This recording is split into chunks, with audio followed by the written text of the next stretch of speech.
Welcome back to Nick Lenz's Comic Corner, classic/slash non-classic. This is episode number 720, and not 720, 716, Doubleshot 620. I have two Marvel-related trades. These are trades I own.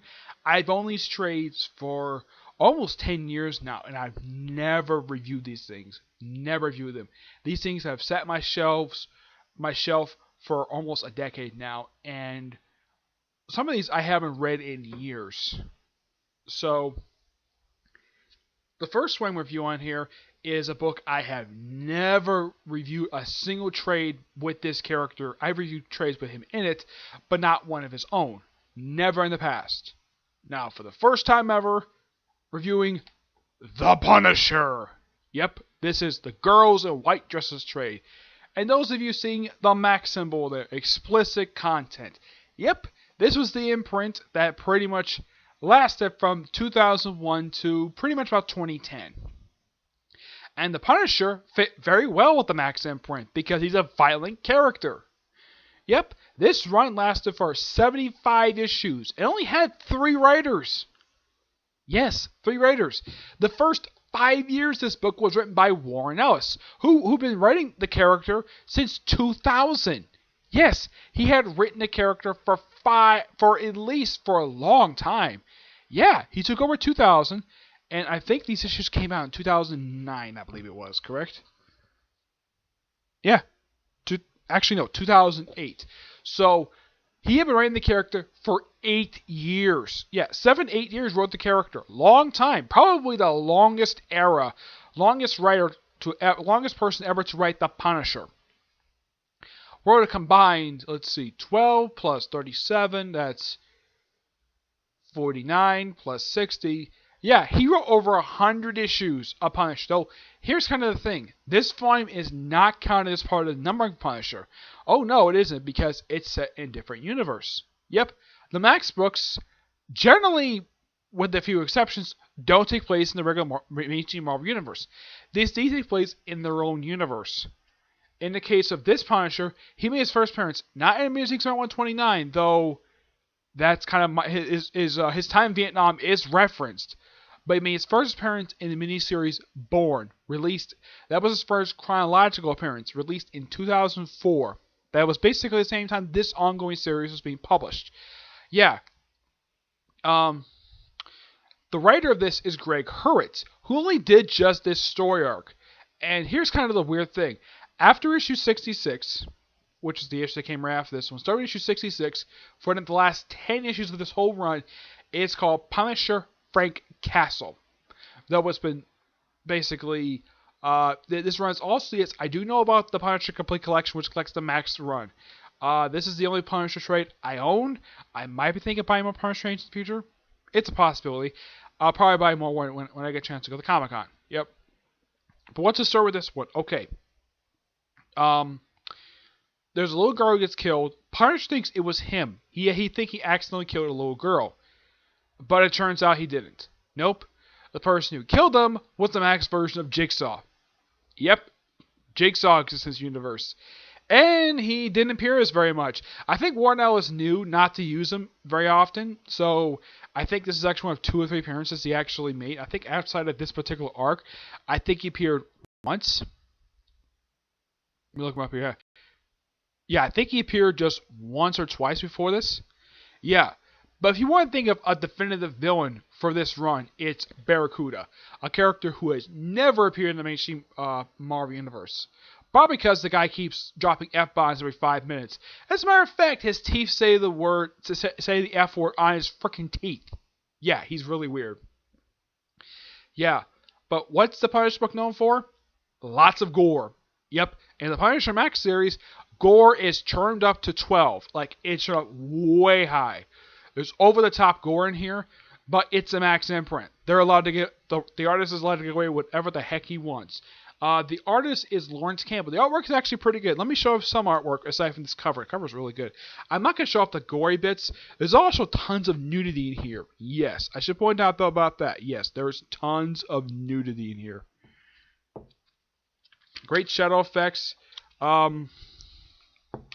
don't want to show Punisher using a gun. Despite the fact he's known for using guns. Yes. Here's a sample of this guy's artwork. Yeah, this artwork fits very well with the Max universe.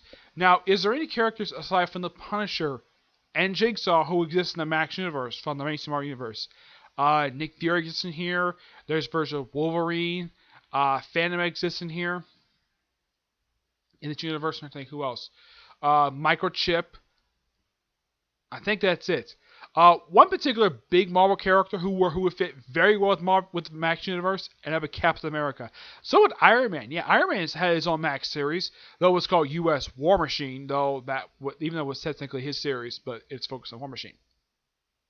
I gotta say this storyline is, well, kind of a bit of a weak story, but it's kind of interesting. It's a good detective story for a Punisher to do. He doesn't really kill many people in here, which is kind of his usual MO. He kills a lot of people.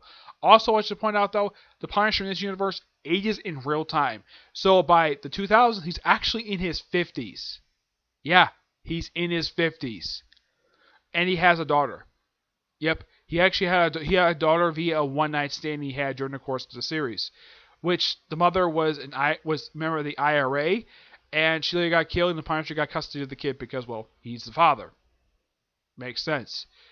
And they do keep in canon of how his family was killed. His wife and his 2 children were killed pretty much the same way they were killed in the Mason universe. That's the only thing from the Mason universe that actually kept canon, aside from his time in Vietnam. Yep. I'm gonna get this book roughly a 9 out of 10. It's actually pretty good. But it's good for the Max version of the Punisher. Alright, move away from violent stuff. Let's move into something that I have a trade. Also another trade, first time ever. Actually, the second trade I reviewed from this series. But first trade, I think it's also the same writer who wrote that particular one. That was the Civil War time for this series. Fantastic Four. This is by JMS and Mike McKone. This contains issues 527 to 532. That contained issues 61 to 66. 65, that was the Girls in White Dresses. This one deals with the follow of the stuff in Latveria. Not a lot of really big stuff happens in here. A lot of basically financial stuff. I thought I heard something by mistake. Yeah, financial stuff. Apparently Ben Grimm basically is financially stable due to the fact Reed Richards did not hand over his financial accounts to the government because of the mess in Latveria. Because according to their accountant, Reed Richards did not have legal ownership of Ben Grimm's account, and he owns 25% of Fantastic Four Enterprises. Yeah, that's the legal company that allows the Fantastic Four to finance their operations. Yeah, basically they make their money off of Reed Richards' inventions, which is actually quite ingenious. Yeah, this is actually a concept that JMS did not come up with this. Those of you curious, though. JMS did not come up with this. This came up, I think it was either John Byrne or George Perez that came up with this idea back in the 80s. Yeah, this is by far a fantastic idea for Fantastic Four to do. After all, Johnny Stark lives like a playboy anyways, so of course the Richards family got to earn money somehow, so why not make money off Reed's inventions? Fantastic idea, and plus, Reed Richards is usually by far one of the most smartest men in the Marvel Universe. And yes, I do know about the Fantastic Four series come back and done by Dan Slott. Also, I did hear something that apparently the first issue is, apparently it's already sold out 300,000 units. That's interesting. Yeah, JMS's run wasn't very long on here, took over the Mark Waid left. Yep. Mostly put, that's what happens here. Plus, they also face off against this creature, and they also have this military people who try to recreate the events of Fantastic Four #1 with them going to space to get their cosmic rays. But it's an okay story, but it's Fantastic Four. It's a good Fantastic Four story. It's a very basic, it's very like low-key story, not much events in the series. For something to start off JMS's run, it's pretty decent for a good setup. I'm going to get this book a 9.5 out of 10. It's really good. They also apparently, this is also the first time this is actually brought up, though this later gets so overboard during James Robertson's run. Apparently the Reeds are being investigated for child endangerment because of all the attacks by the Fantastic Four villains. Apparently they're trying, the Child Protective Service is trying to deem the back building not a safe place for the children to live. Which I'm like, Reed Richards is one of the smartest men on the planet. He has enemies. He protects his kids really well. Same thing with Sue. Sue would rather die than let anything happen to her kids. She stated that here in this book. Yeah, but some idiots basically would do anything to criticize Fantastic Four. Though that's basically very mild. Though that was also one of the main driving points James Robinson's run, which is actually the better run of it was actually the last run they did for Fantastic Four. Of course, they came out 3 years ago. This came out, I think it was in 2000. Wasn't 2008? No, I think it was 2006. I think it was. I'm gonna look it up here. Yeah, this came out in 2005. He had the story of the issues released 2005, 2006. The trade itself is only 12 years old. Yep. So, not much to say about that. Okay. So, that's it for this episode. Stay tuned for next episode. I'm going to review 2 Avenger trades. Yep. But to see you next episode, which is episode number 717 and Doubleshot number 621. Okay. But to see you there. Bye.